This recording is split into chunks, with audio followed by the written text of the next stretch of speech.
MK times news में आपका स्वागत है। मैं हूं एमके आजाद। आज हम बात करेंगे कि दो महत्वपूर्ण फैसले के बारे में। एक फैसले कोर्ट का है और दूसरा फैसला पंचायत का है, लेकिन दोनों महत्वपूर्ण फैसले हैं और समाज को दिशा देने वाला है और समाज को समझाने वाला है, सीख देने वाला है और दूसरा आपको हैरान करने वाला है। ये दोनों फैसले आज जानना बेहद जरूरी है। जी हाँ, एक फैसले जो है वो कर्नाटक हाई कोर्ट है। वो कर्नाटक हाई कोर्ट ने जो फैसले दिए वो बड़ा नजीर पेश करने वाला है और लोगों को सीख देने वाला है।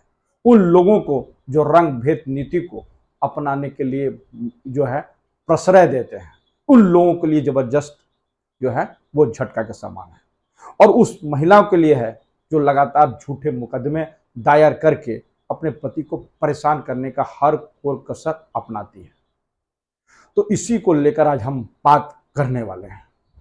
तो वो मामले क्या हैं, इस मामले को समझने से पहले एक गाना मैं गुनगुना देता हूं और इस गाना का इस वीडियो से जरूर संबंध होगा, वो आप आगे देखकर समझेंगे। एक गाना बड़ा मशहूर हुआ था, काले हैं तो क्या हुआ दिल वाले हैं। जी हाँ, इस वक्त में जब ये गाना चला, लोग बड़ा चटखारे और आनंद लेके ये गाना गाते हुए नजर आए थे। आज इस वीडियो से पहले ये गाना की आवश्यकता इसलिए हुई कि काले रंग के वजह से जो महिला अपने पति को प्रताड़ित कर रही थी, इसी को लेकर हाई कोर्ट के फैसले आए। जी हाँ, मामला कर्नाटक से जुड़ा हुआ है। कर्नाटक हाई कोर्ट ने अपने फैसले में तल्ख टिप्पणी करते हुए जो ऑर्डर दिए वो बड़ा दिलचस्प है और जानना बेहद जरूरी है। जी हाँ, बताया जाता है कि एक महिला अपने पति को काले रंग के वजह से लगातार प्रताड़ित करते चली आ रही थी। उनको लेकर लगातार ताने मारती थी, उनको कोसती थी और अपने परिवार वाले को ये कहती थी कि मेरे परिवार वाले ने एक काले व्यक्ति से हमारी शादी की। दोनों के बीच एक बच्ची भी उत्पन्न हुई। बावजूद महिला का जो प्रताड़ना है काले रंग को लेकर, वो थमने का नाम नहीं ले रहा था। और यही नहीं, वो अपने पति से अलग होकर मैके चली गई है अपनी बच्ची को लेकर। जी हाँ, सन 2007 में बताया जाता है कि दोनों की शादी हुई थी।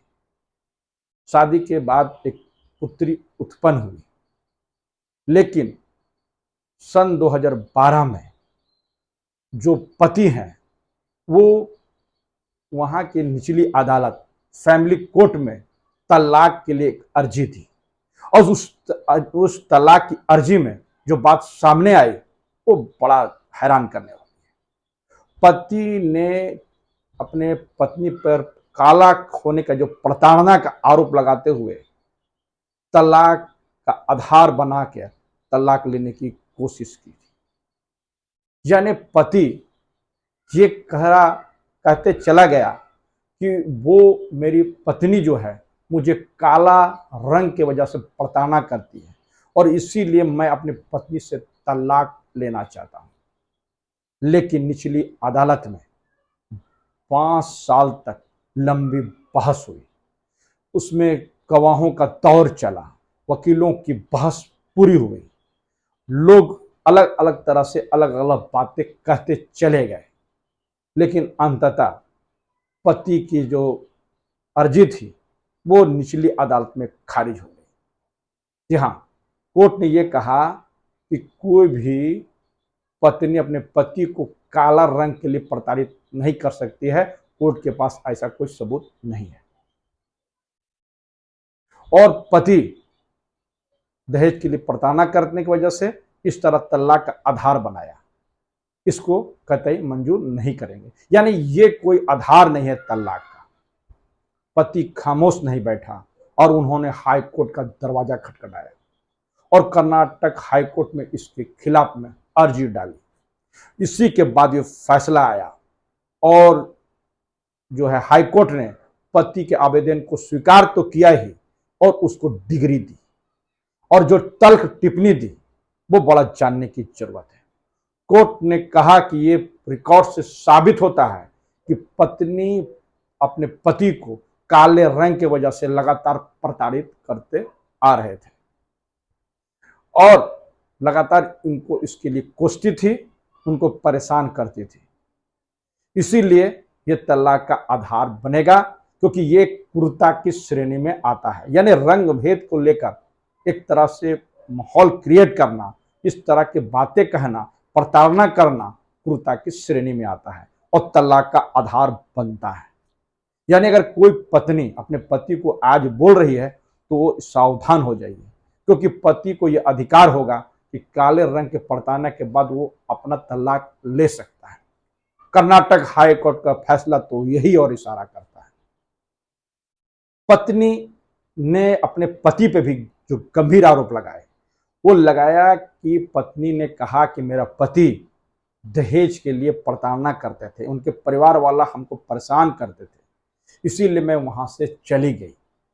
इस तरह से फंसाने का काम जो है पत्नी के द्वारा किया गया, लेकिन हाई कोर्ट ने पूरी तरह से इस मामले को खारिज कर दिया कि इसका कोई एविडेंस नहीं मिलता है कि पति और उसके परिवार वाले उसको दहेज के लिए प्रताड़ना करते आ रहे थे या करते रहे हैं। इस तरह का कोई एविडेंस या कोई सबूत कोर्ट के पास मौजूद नहीं है। जी हाँ, इससे दो चीज साबित होता है। एक तो पत्नी अपने पति को काले रंग की वजह से लगातार प्रताड़ित कर रही थी, उनको कोस रही थी, बुरा भला कर रही थी। दूसरी तरफ वो अपने पति से को जो है फंसा के जेल भेजने का भी षड्यंत्र रच रही थी कि किसी तरह वो आकर जो है मेरे पैरों में गिरे और इस तरह से पैसे उसको सिर्फ देते रहे, लेकिन वो उसके साथ ना रहे। इस तरह का षड्यंत्र भी उनकी पत्नी द्वारा रचा गया था, जिसको हाईकोर्ट ने खारिज कर दिया। याद कीजिए एक और गाना जो बड़ा धार्मिक दृष्टिकोण से भी लोग उसको देखते हैं कि राधा क्यों गोरी और मैं क्यों काला। इसको भी लोग काफी गुनगुनाते थे। बताया जाता है कि आदमी की जो जोड़ी है वो ऊपर वाले बनाकर भेजते हैं, और रंगों का जो ये है उसमें मनुष्य का कोई कलाकार ही नहीं है। रंग तो ऊपर वाले बना के आते हैं, रंग तो इंसान की पैदाइश से होती है। इसको लेकर भेदभाव क्यों? आपको याद होना चाहिए कि रंग भेद को लेकर अफ्रीका में, अमेरिका में और कई देशों में इसके लिए कानून है, इसके तरफ बड़ी बड़ी हिंसाएं हो जाती है, लेकिन ये भारत में भी प्रवेश करे, इसका पुरजोर विरोध होना चाहिए। निश्चित तौर पर अब ये देखना है कि पत्नी इस मामले को सुप्रीम कोर्ट ले जाती है कि नहीं ले जाती है। लेकिन जो पेश हुई ये बड़ा दिलचस्प है कि पत्नी अपने पति को काले रंग की वजह से लगातार प्रताड़ित करती है। ऐसी सोच समाज किस ओर ले जा रहा है, ये समझने की जरूरत है। दूसरे महत्वपूर्ण फैसले जो है वो एक पंचायत के लिए है, और पंचायत में ट्विस्ट कब आ जाता है जब भारतीय जनता पार्टी के जरमुंडी के जो विधायक जो है, जो झारखंड जो जरमुंडी के जो विधायक है, पूर्व विधायक देवेंद्र कुंवर जी, उसकी पंचायती को लेकर है। झारखंड के दुमका आदिवासी बहुल क्षेत्र है और उसकी बहुलता के बाद वो और भी इसलिए फेमस है क्योंकि दुमका जो झारखंड मुक्ति मोर्चा का गढ़ माना जाता है, जिसमें गुरुजी, जो झारखंड के गुरुजी कहलाते हैं, वो वहीं से चुनाव लड़ते हैं, वहीं से जीतते हैं, यानी उनका कार्यस्थल भी वहीं है, इसलिए दुमका फेमस है। और वहीं पर एक मामला दिलचस्प आया है। बताया जाता है कि एक लड़का जो है वो तालाब में नहा रही महिलाओं का फोटो खींचता है और उनको ताड़ता है, निहारता है। जी हाँ, इसी की शिकायत वहां के गांव वालों ने पूर्व विधायक, जरमुंडी के पूर्व विधायक देवेंद्र कुंवर से की, और देवेंद्र कुंवर जो है पूर्व विधायक भारतीय जनता पार्टी के, वो एक पंचायत बुलाते हैं और कहते हैं कि ये फैसले मैं पंचायत में करूंगा, और पंचायत में जो फैसले होते हैं वो आपको परेशान करेगा, हैरान करेगा, और अजीब तरह के फैसले वहां पर लिए जाते हैं जो सभ्य समाज के लिए तो कदापि उसको सही नहीं मानेंगे। पता ही नहीं कौन सी पंचायत है। इस पंचायत में जो फैसले हुए वो बड़ा अजीबोगरीब है। सबसे पहले उस लड़के को उठक बैठक कान पकड़ के कराए जाते हैं यानी कान पकड़ के उठक बैठक कराने के बाद उस लड़के को एक विभत्स चीज की तरफ इशारा किया जाता है और उसे कहा जाता है कि तुम थूको और उसको चाटो। जी हाँ, पहले थूको उसको चाटो। इस कुकृत को हम क्या कहेंगे जी? इस कुकृत को हम सभ्य समाज में अलाउ तो कभी नहीं करेंगे, लेकिन भरी सभा में, पंचायत में कोई लोग भी इसका विरोध में नहीं कहे। पंचायत में बताया जाता है कुछ लोग उस युवक को गाली देते हुए देखे गए, सुने गए, लेकिन पंचायत में किसी ने भी विधायक के इस अजीबोगरीब फैसले का विरोध नहीं किया। सिर्फ यही अगर बात आके रुक जाती तो कोई बात थी। उसके बाद विधायक उठक बैठक का थूक चटाई के बाद उसको लात से मारते हैं।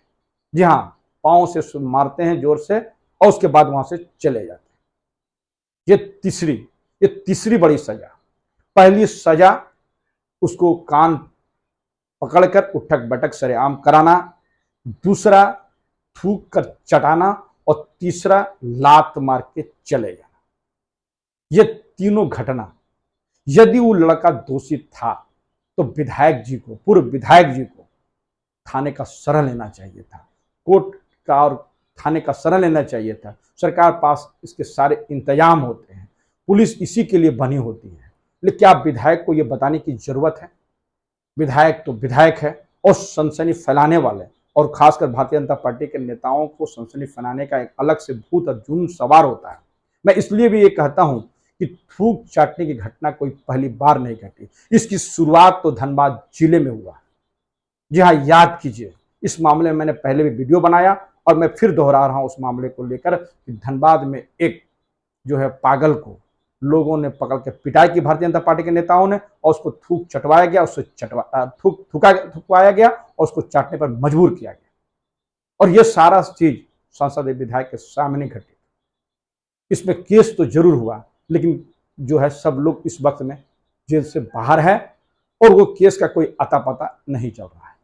तो मैंने उसमें कहा था ये संयोग है कि प्रयोग है, लेकिन ये तो प्रयोग साबित हुआ, क्योंकि इस वक्त धनबाद से उठकर जब ये दुमका जिले के जरमुंडी तक पहुंच गया तो ये समझने की जरूरत है कि ये तो संयोग कदापि नहीं कर सकते हैं, एक प्रयोग है। क्या इस तरह के मानवता को कुकृत करने वाली जो घटनाएं हैं ये भारतीय जनता पार्टी के नेताओं को शोभा देती है? क्या सभ्य समाज में इस तरह के मामले आने चाहिए? सबके लिए कोर्ट कचहरी बनेगी। मैं उस लड़के का तरफदारी तो बिल्कुल नहीं कर रहा है। अगर वो लड़का दोषी है तो उसको थाने में शिकायत करना चाहिए और पुलिस पे कार्रवाई के लिए दबाव बनाना चाहिए ताकि उस लड़के को सजा मिले। सजा देने का प्रावधान भारतीय कानून व्यवस्था में पूरी तरह से बनी हुई है। लोगों को कानून पर और भारत के संविधान पर भरोसा करना चाहिए, लेकिन भारतीय जनता पार्टी के पूर्व विधायक देवेंद्र कुंवर जी ऐसा करने से बच गए और उन्होंने तो जो नजीर पेश किया वो आप इस मानसिकता को आसानी से समझ सकते हैं। बाद में जब विधायक से इस मामले वीडियो के बारे में पूछा गया, क्योंकि एक वीडियो इस मामले पर बना के काफी वायरल हुआ, जब लोग इस मामले में को लेकर वीडियो के बारे में पूछा तो वो पूर्व विधायक जी जो है उससे इनकार नहीं कहा। उन्होंने कहा कि ये वीडियो सही है और उन्होंने कहा कि कुछ लोग, गांव के लोग मेरे पास आए थे, इस लड़के की कुछ शिकायत की थी कि ये लड़का नहाते हुए महिलाओं का फोटो निकालता है और उसको निहारता है। इसके बाद मैंने पंचायत बुलाई और मैं उसको सिर्फ बचाना चाहता था, क्योंकि यदि मैं ऐसे फैसले नहीं करता तो संभव है कि ग्रामीण उसकी जबरदस्त पिटाई करते हैं और कुछ बड़ी अनहोनी हो जाती। जी हाँ, आपकी इस दलील को समझिए, आपको समझ के स्पष्ट हो जाएगा। तो क्या गांव वाले की पिटाई से बचने के लिए विधायक ने ऐसे फैसले किए? क्या आपके दिलो दिमाग को यह बात परेशान नहीं कर रही है? क्या यह शक के दायरे में नहीं आ रही है? ग्रामीणों को भी चाहिए था कि वो विधायक से शिकायत करने के बजाय वो थाने में उसकी शिकायत करते, पुलिस उस पर कार्रवाई करती। तो इस तरह कोई वो तो बड़ा दबंग व्यक्ति तो था नहीं जो बहुत बड़ा बैड एलिमेंट था, इसकी सूचना भी हमको प्राप्त नहीं है। तो उसकी जो क्या व्यवस्थाएं हैं, मैं उसकी तरफदारी तो बिल्कुल नहीं कर रहा। वो तो दोषी है, यदि ग्रामीणों की बात पर यकीन करें तो वो दोषी तो है। जब इस मामले पे एसपी से दरियाफ्त किया गया तो एसपी ने कहा कि हाँ, इस तरह के मामले मेरे पास आए हैं, लेकिन लड़का के तरफ से कोई, मतलब पीड़ित पक्ष की तरफ से कोई शिकायत दर्ज नहीं की गई है, इसलिए हम इस बारे में ज्यादा कुछ नहीं कर सकते। ये छोटे मोटे मामले तो नहीं है। इसको लेकर जो है अखबार ने बड़ा प्रमुखता से छापा, जो इस वक्त में आप स्क्रीन में देख सकते हैं किस तरह से इसको एक अखबार ने छापा।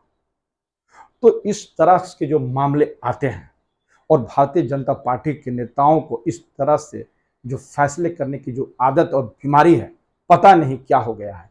क्या यही चाल, चरित्र और चेहरा की बात करने वाले पार्टी का हाल है? विश्व की सबसे बड़ी पार्टी कहलाने वाला नेता अगर इस तरह की हरकत करेंगे तो भारत किस दिशा की तरफ बढ़ जाएगा, तो आप आसानी से सोच सकते हैं। क्या भारत में भी तालिबानी सोच को डेवलप कराने की एक व्यवस्थाएं की जा रही है कुछ लोगों के द्वारा, या यह प्रश्न जो है लोगों के बीच में कौंध रहा है?